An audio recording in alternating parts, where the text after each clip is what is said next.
وما خلقت الجن والإنس إلا ليعبدون মানুষ এবং জিনকে আমার হুকুম পালন করার জন্য, আমার দাসত্ব পালন করার জন্য, আমার দ্বীন কায়েম করার জন্য, আমার নিয়ম নীতি, আমার মেথড, আমার সুন্নাত পৃথিবীতে প্রতিষ্ঠিত করার জন্য তোমাদেরকে পাঠালাম।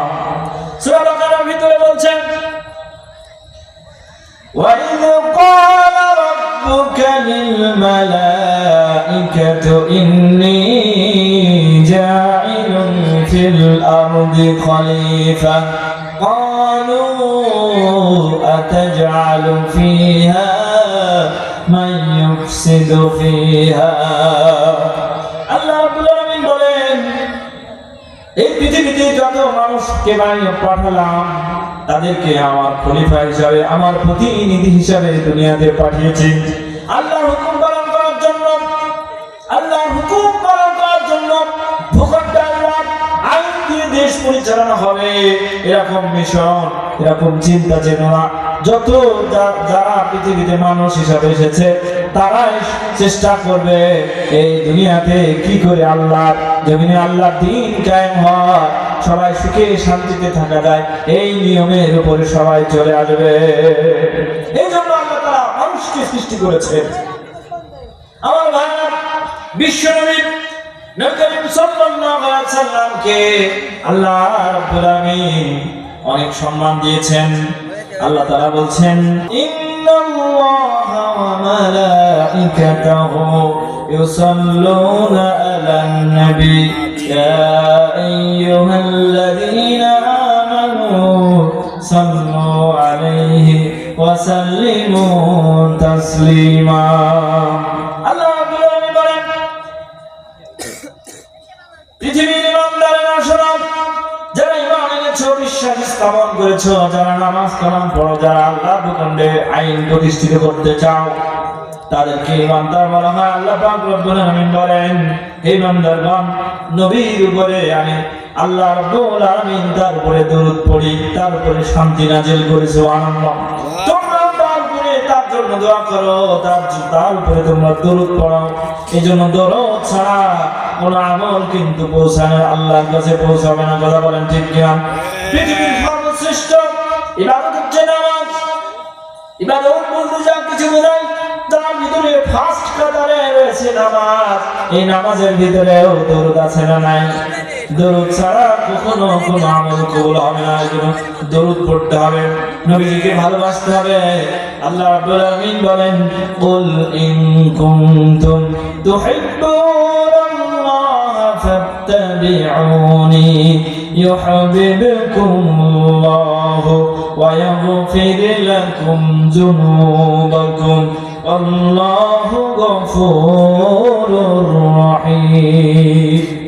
হে নবী, আপনি বলে দিন মানুষকে, এই সুসংবাদ শুনিয়ে দিন, যারা আল্লাহ ভালোবাসা পেতে চায়, আল্লাহকে যারা রব হিসাবে মেনে নিতে চায়, আর মেনে নেওয়ার কারণে তারা জান্নাতি হবে, তাদের নিজেদের ভাগ্য পরিবর্তন করতে চায়, আল্লাহ রাব্বুল আলামিন বলেন তারা যেন নবীর অনুসরণ করে, নবীকে ভালোবাসে, নবীর কদম অনুসরণ করে। ইউহিব্বুকুমুল্লাহ ওয়া ইয়াগফির লাকুম। আর আল্লাহ রাব্বুল আলামিন তাদেরকে ভালোবাসবেন যারা নবীকে অনুসরণ করে। নবী সারা জীবন শুধু নামাজ কালাম নিয়ে ব্যস্ত ছিলেন না। তিনি যেমন নামাজ আদায় করেছেন, সমাজে শান্তি শৃঙ্খলা প্রতিষ্ঠিত করার জন্য সারা জীবন তিনি সংগ্রাম করে গিয়েছেন। 17 বছর তিনি হিলফুল ফজল সংগঠন তৈরি করলেন। যুবকদেরকে নিয়ে হিলফুল ফজল সংগঠন তৈরি করে সমাজে শান্তি দেওয়ার চেষ্টা করলেন। মানুষের উপরে নির্যাতন যেন না করা হয়, মানুষের উপরে জুলুম যাতে না করা হয়, এইভাবে আল্লাহ নবী সাল্লাল্লাহু আলাইহি ওয়াসাল্লাম সংগ্রাম করলেন। যখন নবুয়ত পেলেন তখন তো তিনি ডাইরেক্ট ভাবে শুরু করে দিলেন মানুষের কাছে দ্বীনের দাওয়াত পৌঁছানোর জন্য। নিজে সারা জীবন তিনি মানুষকে আলোর পথ দেখিয়েছেন। আর সে আল্লাহ রাব্বুল আলামিন বলেন, যে আল্লাহর ভালোবাসা যদি কেউ তোমরা পেতে চাও তাহলে নবীকে ভালোবাসো, ফাত্তাবিউনি, এবং নবীর আনুগত্য করো, অনুসরণ করো। সুবহানাল্লাহ। আমার ভাই, আমরা তো নবীকে ভালোবাসি না। দেখেন আল্লাহর নবী প্রিয় সাহাবী হযরত জাবের রাদিয়াল্লাহু তাআলা আনহু কি পরিমাণ নবীজিকে ভালোবাসতেন। হযরত জাবের রাদিয়াল্লাহু তাআলা আনহু রাসূল সাল্লাল্লাহু আলাইহি সাল্লামকে দাওয়াত খাওয়ানোর জন্য দাওয়াত দিয়েছে। রাসূলুল্লাহ সাল্লাল্লাহু আলাইহি সাল্লামকে দাওয়াত খাওয়াবেন। নবীজির সাথে অন্যান্য কিছু সাহাবী, আল্লাহর নবীর কাছে কিছু সাহাবী থাকবেন। হযরত জাবের রাদিয়াল্লাহু তাআলা আনহু নবীজিকে দাওয়াত খাওয়ার জন্য একটি বকরি নিলেন, একটি ছাগল নিয়ে আসলেন। স্ত্রীর কাছ থেকে অনুমতি নিলেন। স্ত্রীও খুশি হলেন যখন শুনতে পারলেন যে নবীজি আসবে আমার বাড়িতে আজকে মেহমান হয়ে, তাকে দাওয়াত খাওয়াতে হবে। এই কথা শুনে আল্লাহ নবী খুশি হয়ে গেল। কিন্তু এখনকার যুগের মহিলারা অনেকেই দেখা যাচ্ছে, যদি মানুষ আত্মীয় আসার কথা শুনে তখন সব জিনিস তার নাকে পুড়িয়ে যায়। এমন হয় কিনা বলেন? এরকম করা যাবে না আমার ভাইরা, আমার মা বোনেরা। নবীজি বলেছেন, কোন ব্যক্তির উপরে যদি আল্লাহ রাব্বুল আলামিন সন্তুষ্ট হয়, তার উপরে সেই বাড়িতে মেহমান পাঠায়, আত্মীয় পাঠায়। জোরে বলেন সুবহানাল্লাহ। হযরত জাবের রাদিয়াল্লাহু তাআলা আনহু ছাগল জবাই করে ফেললেন, বকরি জবাই করে ফেললেন। স্ত্রী খুবই সন্তুষ্ট হলেন, জাবের রাদিয়াল্লাহু তাআলা আনহু সন্তুষ্ট হলেন। হযরত জাবের রাদিয়াল্লাহু তাআলা আনহুর দুইটি সন্তান আরাম থেকে কোনোভাবেই তারা দিকে বেড়েছে, ছাগল জবাই করে রক্ত বের করে দেওয়া। জাবের রাদিয়াল্লাহু তাআলা আনহুর সন্তানরা দেখার পরে এক ভাই আর ভাইকে বলছে, কিভাবে জবাই করে ভাই, আমার একটু দেখাতো, কিভাবে কি করে, কিভাবে জবাই করতে হয়। নবীজি ভাষা কোথায়? হযরত জাবের রাদিয়াল্লাহু তাআলা আনহুর সন্তান এক ভাই আর ভাইকে বলছে, আমি তোমাকে শিখিয়ে দেবো এই বলে অনেকেই চেষ্টা করছে। একজন বলছে, এক ভাই বলছেন, আমাকে এটা এই শিক্ষাটা দিতেই হবে, কিভাবে জবাই করে আমাকে দেখাও। বাসা থেকে ছুরি নিয়ে আসছে জবাই করার জন্য। গলার উপর দিয়ে ঠেকিয়ে দেখিয়ে দেয় যে এইভাবে জবাই করতে হয়। তখন যে ভাইটা শুয়ে আছে ওই ভাইটা বলছে, কই, আমি তো জবাই হয়নি, কিভাবে জবাই করতে হয় আমাকে একটু দেখাও। হয়নি। যে ভাইটার হাতে ছুরি রয়েছে, ওই ভাই, যে ভাইটা শুয়ে আছে সেই ভাইটার পিড়াপিড়িতে এসে ছুরি চালিয়ে দিয়েছে। আর যখন ছুরি চালিয়ে দিয়েছে, তার গলা কেটে পুরাটাই এসে আলাদা হয়ে গেছে, ঝাঁপানো শুরু করে দিয়েছে, লাফানো শুরু করে দিয়েছে। এটা দেখে ওই ভাই, জীবিত ভাইটা দৌড় মেরেছে, দৌড় মেরে একটি জায়গায় লুকিয়ে রয়েছে। ওদিকে আল্লাহ নবীর সাহাবী হযরত জাবের রাদিয়াল্লাহু তাআলা আনহু এবং তার স্ত্রী দুইজন আল্লাহ নবী সাল্লাল্লাহু আলাইহি সাল্লামের জন্য নাস্তা তৈরি করছেন, আল্লাহ নবী সাল্লাল্লাহু আলাইহি সাল্লামের জন্য খাবার তৈরি করছেন। জাবের রাদিয়াল্লাহু তাআলা আনহু এই ঘটনা জানেন, তার সন্তান একজন আরেকজনকে হত্যা করে ফেলেছে, মেরে ফেলেছে। এরপরে যখন তারা কিছুটা সময় অনেক কাজ করার পরে তাদের খেয়াল হলো যে আমাদের বাচ্চারা করে, একটা তো দেখছে না, দুইটা ছেলে দুইটা বাচ্চা, একটা তো দেখি না কোথায় গেল সে বাচ্চা। খোঁজাখুঁজি শুরু করলো, খোঁজাখুঁজি যখন শুরু করলো তখন অল্প সময়ের ভিতরে একটা সন্তানের লাশ দেখতে পেল এবং সেখানে একটা ছুরি রয়েছে, এটা দেখতে পারো। দেখতে পাওয়া হযরত জাবের রাদিয়াল্লাহু তাআলা আনহুর স্ত্রী কান্নায় ভেঙে পড়লেন, কান্নাকাটি শুরু করলেন। জাবের বলে, আমার প্রিয়তম স্ত্রী, তুমি কান্নাকাটি করো না, আল্লাহ নবী সাল্লাল্লাহু আলাইহি সাল্লাম তো আমার বাড়ি আজকে মেহমান, আজকে যদি নবী সাল্লাল্লাহু আলাইহি সাল্লাম আমার বাড়ি মেহমান হয়ে আসে, কান্নাকাটি দেখে, তাহলে তো তিনি আমার বাড়ি থেকে ভালো করে খেতেও পারবেন না। আল্লাহ নবী সাল্লাল্লাহু আলাইহি সাল্লামের প্রিয় সাহাবী জাবের রাদিয়াল্লাহু তাআলা আনহুর স্ত্রী সঙ্গে সঙ্গে বুঝে ফেললেন, আর তিনি চাচ্ছেন যে নবীজি আমার বাড়ি থেকে কষ্ট পেয়ে যায়, এমন কোনো কিছু করব না। সে লাশটা ঢেকে রাখলেন এবং আরেকটা সন্তানকে খোঁজার জন্য তারা বের হলো। এরপরে সেই সন্তানকে খুঁজতে খুঁজতে একটা উঁচা জায়গায় একটা গাছের মাথায় দেখতে পেলাম, কারণ ভয়তে সে গাছের মাথায় উঠে বসে আছে। জাবের রাদিয়াল্লাহু তাআলা বলছে, বাবা যা হওয়ার হয়ে গেছে, তুমি নেমে পড়ো। কিন্তু সে সাহস ধরতে পারে না। এক পর্যায়ে সে নিজেকেও সে আল্লাহ রাব্বুল আলামিনের পক্ষ থেকে সেই সন্তানটাও মারা গেল গাছের মাথা থেকে ঝাঁপ মারার কারণে। জাবের রাদিয়াল্লাহু তাআলা স্ত্রীর কান্না বেড়ে গেল আরো বেশি। দুইটা সন্তান ছিল, দুইটা সন্তান দুনিয়া থেকে চলে গেল। কত বিভৎস ব্যাপার, কত ভয়াবহ একটা সময় অতিবাহিত করছেন জাবের রাদিয়াল্লাহু তাআলা এবং তার স্ত্রী ধৈর্য ধারণ করলেন, কারণ তারা চাইলেন না যে নবীজি আমার বাড়িতে এসে কষ্ট পেয়ে চলে যাক। নবীজি আমার বাড়ি থেকে দাওয়াত খাবেন, অথচ তিনি কষ্ট পেয়ে না খেয়ে চলেও যেতে পারেন। ওই দ্বিতীয় সন্তানটাকেও তিনি কাপড় দিয়ে তার স্বামী স্ত্রী ঢেকে রাখলেন। হযরত জাবের রাদিয়াল্লাহু তাআলা খাবার রেডি সব সে কাজ সম্পন্ন করলেন। নবী করিম সাল্লাল্লাহু আলাইহি ওয়াসাল্লাম বিশিষ্ট সাহাবীদেরকে নিয়ে হযরত জাবের রাদিয়াল্লাহু তাআলা ওর বাড়িতে উপস্থিত হলেন। আল্লাহ নবী সাল্লাল্লাহু আলাইহি ওয়াসাল্লাম জাবের রাদিয়াল্লাহু তাআলা নূর বাসায় এসে সুন্দর একটা পরিবেশ দেখতে পেলেন। খাবার দাবার সব সুন্দর করে রেখে দেওয়া আছে। রুটি খাইলেন, গোশত খেলেন, খাওয়া শুরু করেছেন। আল্লাহ রাব্বুল আলামিন তার মাথার ভিতরে নবী করিম সাল্লাল্লাহু আলাইহি ওয়াসাল্লামের ভিতরে এই টেন্ডেন্সি তৈরি করে দিলেন, যাবেন খানা তো আমরা খাচ্ছি, কিন্তু তোমার সেই দুটো বাচ্চা কোথায়? এই কথা জিজ্ঞেস যখন করলেন নবীজি, জাবের রাদিয়াল্লাহু তাআলা এবং তার স্ত্রী সন্তানের বেদনা আর সহ্য করতে পারলেন না। তারা কিছুটা কান্না জড়িত অবস্থায় তিনারা বলে ফেললেন, ইয়া রাসূলুল্লাহ, ইয়া হাবিবাল্লাহ, যখন আমরা এই ছাগলটা জবাই করেছিলাম, এই ছাগল জবাই করার কারণে আমাদের সন্তানরা দেখেছে কিভাবে জবাই করতে হয়, ওটা একজন আরেকজনকে কিভাবে জবাই করতে হয় দেখাতে গিয়ে একজনকে জবাই করে ফেলেছে। নবীজি আরেকজন ভয়তে পালিয়েছিল, গাছের মাথা থেকে তাকে নিয়ে আসতে চাইলাম, সে ভয় পেয়ে গাছ থেকে লাফ দিয়েছে, কিন্তু সে তো আর গাছ থেকে লাফানোর পরে বাঁচতে পারে নাই, সেও তো দুনিয়া থেকে চলে গেছে। আল্লাহ নবী সাল্লাল্লাহু আলাইহি ওয়াসাল্লাম অত্যন্ত ব্যথিত হলেন।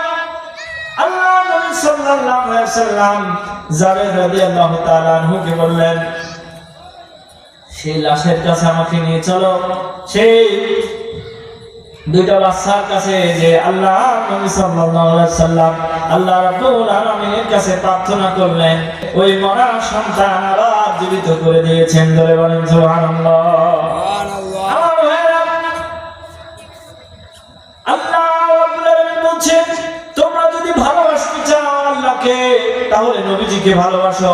নবীর মহব্বত, ভালোবাসা, তার ইত্তেবা করতে হবে, তার আইন কানুন চলতে হবে। আমরা পৃথিবীর কোন সাধারণ মানুষকে নেতা মানি না, আমরা এক ব্যক্তিকে নেতা মানি। সবাই বলেন তিনি কে? আল্লাহ রাব্বুল আলামিন যার বলেন গ্যারান্টি দিয়েছেন, ওমা আরসালনাকা ইল্লা রাহমাতাল লিল আলামিন। আল্লাহ রাব্বুল আলামিন বলেন, এই গোটা পৃথিবীর জন্য, সমস্ত জাহানের জন্য আমি আমার নবীকে রহমত স্বরূপ পাঠিয়েছি। তিনি এমন নেতা যে কাউকে কষ্ট দেন নাই, তিনি মানুষের উপর অন্যায় করেন নাই, জুলুম করে নাই, টেন্ডারবাজি করে নাই। মানুষের অধিকার আদায় করার জন্য পৃথিবীর ভিতরে সবথেকে যে মানুষটা বেশি কষ্ট করেছেন, বেশি পরিশ্রম করেছেন, তিনি হচ্ছেন মুহাম্মদুর রাসূলুল্লাহ সাল্লাল্লাহু আলাইহি ওয়াসাল্লাম। এই ব্যক্তি আমাদের নবী, এই ব্যক্তি আমাদের নেতা, এই ব্যক্তি হচ্ছে আমাদের রাসূল। Yes, all right. আমার ভাইরা, এই নবীর আদর্শ মেনে চললেন, আল্লাহ রাব্বুল আলামিন তাকে মাফ করে দেবেন। ইউহিব্বুকুমুল্লাহ ওয়া ইয়াগফির লাকুম যুনুবাকুম। আর কেউ যদি আল্লাহ নবীকে এরকম ভাবে ভালোবাসতে পারে, মহব্বত করতে পারে, তার ইত্তেবা করতে পারে, যুনুবাকুম, তাদেরকে আল্লাহ রাব্বুল আলামিন তাদের গুনাহসমূহ মাফ করে দেবে। সুবহানাল্লাহ। নবীর আদর্শ আমাদের শিখতে হবে, জানতে হবে। নবীর আদর্শ কোথায় পাবো, কোথায় গেলে পাওয়া যাবে? নবীর আদর্শ পেতে হলে কোরআন ধরতে হবে, নবীর আদর্শ পেতে হলে হাদিস ধরতে হবে, হাদিস অনুযায়ী জীবন যাপন করতে হবে, তারপরে হচ্ছে নবীর আদর্শ শিক্ষা অর্জন করা যায়। আল্লাহ রাব্বুল আলামিন বলেন, ওয়া ইন্নাকা লাআলা খুলুকিন আযীম। নবীর আদর্শ এত বেশি, এত বড়, তিনি আদর্শিকভাবে তিনি তার চরিত্র আমি দ্বারা গভীরতা, আমি দিয়ে গভীরতা বোঝানো হয়, আর আজিম বলতে বিশাল বোঝানো হয়, যার কোনো কুল কিনার নাই, তাকে বলা হয় আজিম। জোরে বলেন সুবহানাল্লাহ। পৃথিবীর কোন মানুষের নামে আজিম শব্দটা ব্যবহার করা হয় না। চরিত্রের ব্যাপারে শুধু একজন মানুষের ব্যাপারে আল্লাহ তাআলা ব্যবহার করেছেন, তিনি হচ্ছেন মুহাম্মদুর রাসূলুল্লাহ সাল্লাল্লাহু আলাইহি ওয়াসাল্লাম। নবীর আদর্শ অনুযায়ী চলতে হবে। নবীজি 5 ওয়াক্ত নামাজ আদায় করেছেন। নামাজ ছাড়া কখনো নবীর আদর্শ হাসিল করা যায় না, নবীর আদর্শ মেনে চলা যায় না। আল্লাহ নবী, বিশ্ব নবী জনাবে মুহাম্মদ রাসূলুল্লাহ সাল্লাল্লাহু আলাইহি ওয়াসাল্লাম দায়িত্বহীনভাবে জানিয়ে দিয়েছেন, বাইনাল আবদি ওয়া বাইনাল কুফরি তারকুস সালাহ। যে ব্যক্তি নামাজ ছেড়ে দিল সে ব্যক্তি কাফের হয়ে গেল, আর যে নামাজ ধরেছে সে মুমিন থেকে গেল, সে ঈমানদার হয়ে গেল। সুবহানাল্লাহ। ঈমানদার ছাড়া, মুমিন ছাড়া কখনো জান্নাতে যাওয়া যাবে না। নেভার ওয়াল কারেন্ট হরস্তাই এই দুনিয়াতে আসার পরে আসল জিনিস অনেক কিছুই ভুলে গিয়েছে, নকল অনেক কিছুই ধরে নিয়েছে। সূরা মুনাফিকুনের শেষ নম্বর আয়াতে আল্লাহ রাব্বুল আলামিন সুন্দর করে জানিয়ে দিয়েছেন। এরপরে সূরা মুলুকেও এসেছে। মানুষ আফসোস করবে আল্লাহর কাছে, রব্বুল আলামিন আর একটা বার আমাদেরকে সময় দিন, আমরা আমাদেরকে পরিশুদ্ধ করে আসবো, এবার পাকা হয়ে আসবো। এতদিন ইসলামের বিপক্ষে কাজ করতাম, এখন থেকে ইসলামের পক্ষে কাজ করব। এতদিন কোরআন শিখি না, এখন থেকে হে আল্লাহ তাআলা তুমি যদি দুনিয়াতে পাঠাও, এবার যাই 10 বছর হওয়ার সাথে সাথে কোরআন পড়া শিখে ফেলবো। আল্লাহ রাব্বুল আলামিন বলবেন, না না না, পৃথিবীতে দ্বিতীয়বার আল্লাহ তাআলা কোন মানুষকে জিনকে সৃষ্টি করবেন না। এই ক্ষণস্থায়ী জীবন। আমার ভাইরা, একটা মোবাইল কিনে এই মোবাইলটা 1 বছর যদি না চলে, গ্যারান্টি ওয়ারেন্টির মাধ্যমে তারা চালিয়ে দেয় কোম্পানি। 1 বছরের ভিতরে যদি আপনি নষ্ট করে ফেলেন বা নষ্ট হয়ে যায়, হয়তো তারা পরিবর্তন করে দেবে, তা না হলে তারা কোম্পানি টাকা খরচ করে দিয়ে আপনার মোবাইলটা সারার ব্যবস্থা করে দেবে। কথা বলেন ঠিক কিনা? 1 বছর পার হয়ে যাওয়ার পরে আপনার নিজস্ব টাকা খরচ করে সেটা মেরামত করতে হবে, সারতে হবে। 1 বছর একটা মোবাইলের গ্যারান্টি রয়েছে, কিন্তু মানুষের 1 সেকেন্ডের গ্যারান্টিও নাই। কেন মানুষ? আমরা আল্লাহ থেকে বলে আছি, নবীর আদর্শ থেকে বলে আছি। আজকে আমাদেরকে কোরআন থেকে দূরে থাকার কারণে, ইসলাম থেকে দূরে থাকার কারণে, ইসলামের কথা বললে এখন আমাদের সব রাজনীতি হয়ে যায়। কথায় কথায় যে কথা বলা যায়, যে কথায় বলি মানুষ বলে রাজনীতি। আমার ভাইরা, রাজনীতি এই বিষয়টা, নীতিটা হচ্ছে কি, নীতিটা একটা ভালো জিনিস, একটা নীতি যে কোনো মানুষের থাকতে পারে, কিন্তু রাজ এটা হচ্ছে রাজাদের নীতি। অর্থাৎ যারা রাজনীতি করে তারা ভালো, তারা খারাপ না, কিন্তু দুর্নীতি করা খারাপ। দুর্নীতি করা যাবে না, রাজনীতির ভিতরে দুর্নীতি করা যাবে না।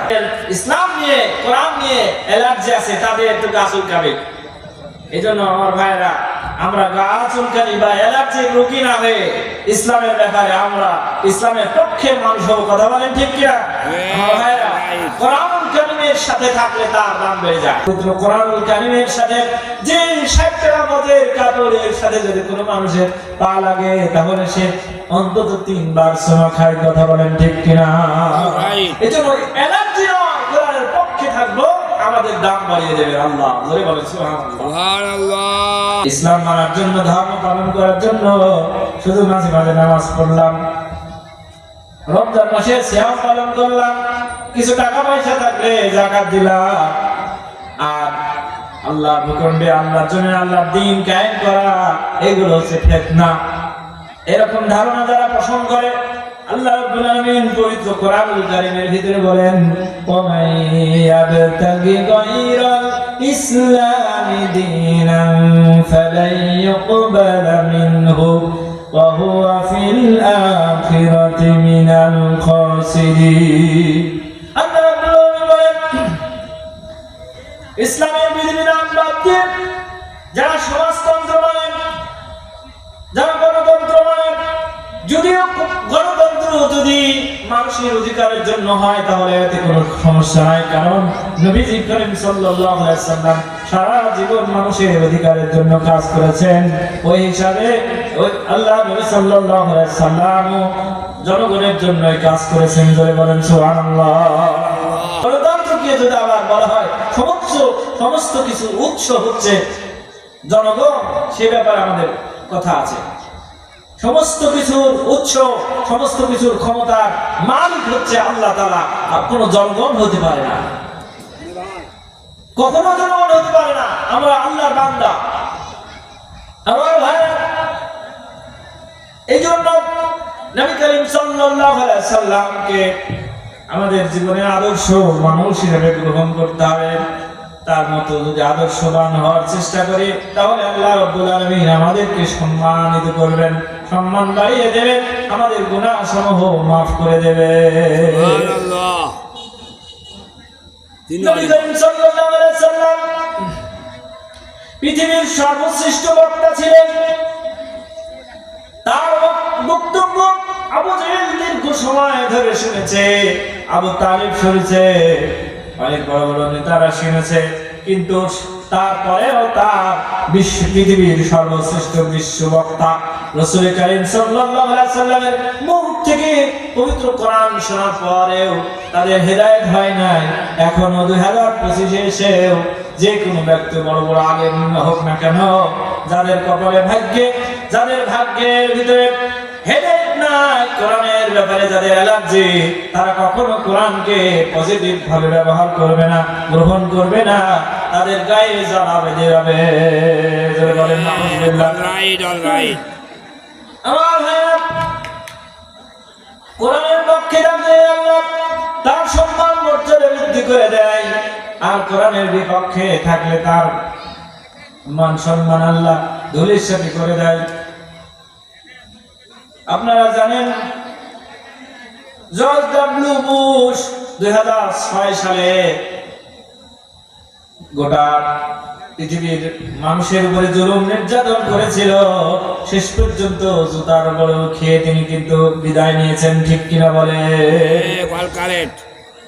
ফ্রান্সের এক নেতা ইসলামের বিপক্ষে বেশ লেখালেখি, অনেক কিছু আইন জারি করলো, কিন্তু আর আপনারা জানেন এক সবাই সাধারণ মানুষের হাতে সে চড় খেয়েছে। এজন্য কোরআনের বিপক্ষে যারা গিয়েছে তারা এইভাবে লাঞ্ছিত, অপমানিত হয়েছে। এরপর বাংলাদেশেও আমরা দেখেছি অনেক ওয়াজ মাহফিলে, কোরআন মাহফিলে দীর্ঘ সময় যে কোরআন হাদিসের কিতাব খুলে হাদিসের সুন্দরভাবে ব্যাখ্যা বিশ্লেষণ করে ওয়াজ করে থাকে বাংলাদেশের ওয়াইজেরা। এরপরেও অনেকেই বলেছে যে বাধা সৃষ্টি করেছেন, আর বাধা সৃষ্টি করতে দেরি হয়েছে, জনগণ সেই কোরআন বিরোধীকারীকে জুতো মারতে দেরি করে না। কথা বলেন ঠিক কিনা আমার ভাইরা? এজন্য আমরা কোরআনের পক্ষে থাকবো, তাহলে আমাদের সম্মান বৃদ্ধি করে দেবেন আল্লাহ। আর যদি কোরআন বিরোধী হয় তাহলে এরকম ভাবে লাঞ্ছিত, অপমানিত হয়ে আমরা দুনিয়া থেকে যাব। যত তাড়াতাড়ি ইসলামের ছায়াতলে আমরা আসবো, আমাদের সম্মান আল্লাহ রাব্বুল আলামিন তত তাড়াতাড়ি বৃদ্ধি করে দেবে। আমার বিশ্বনবীর সাহাবী হযরত বিলাল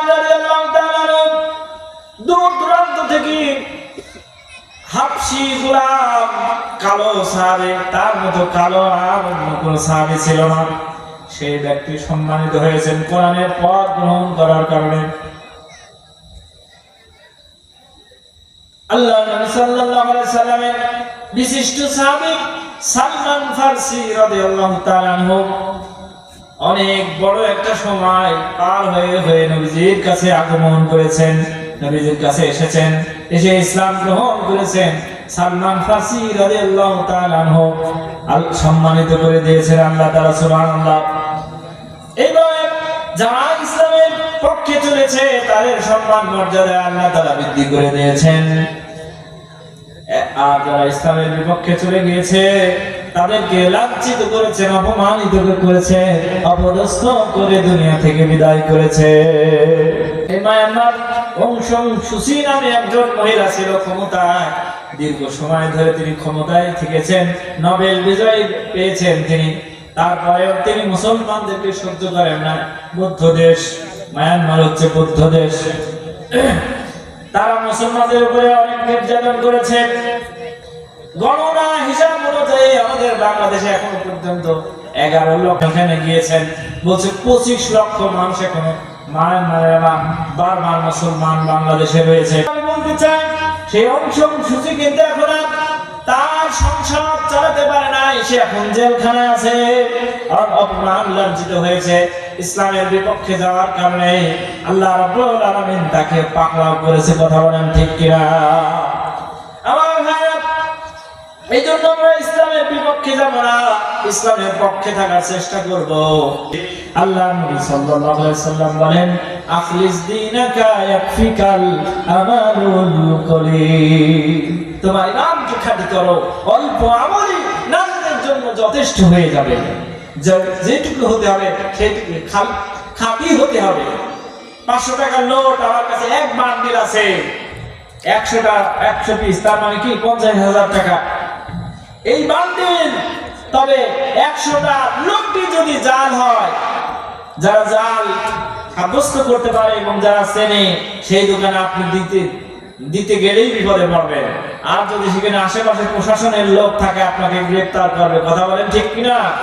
অথচ 100টা 500 টাকার নোটের দরকার নাই, আপনার যদি মাত্র 2টো অথবা একটা 500 টাকার নোট থাকে, ওটা দিয়েও কিন্তু অনেক কিছু করা যায়, যেটা 100টা 500 টাকার নোট দিয়েও করা সম্ভব নয় যদি টাকাটা জাল হয়। কথা বলেন ঠিক কিনা?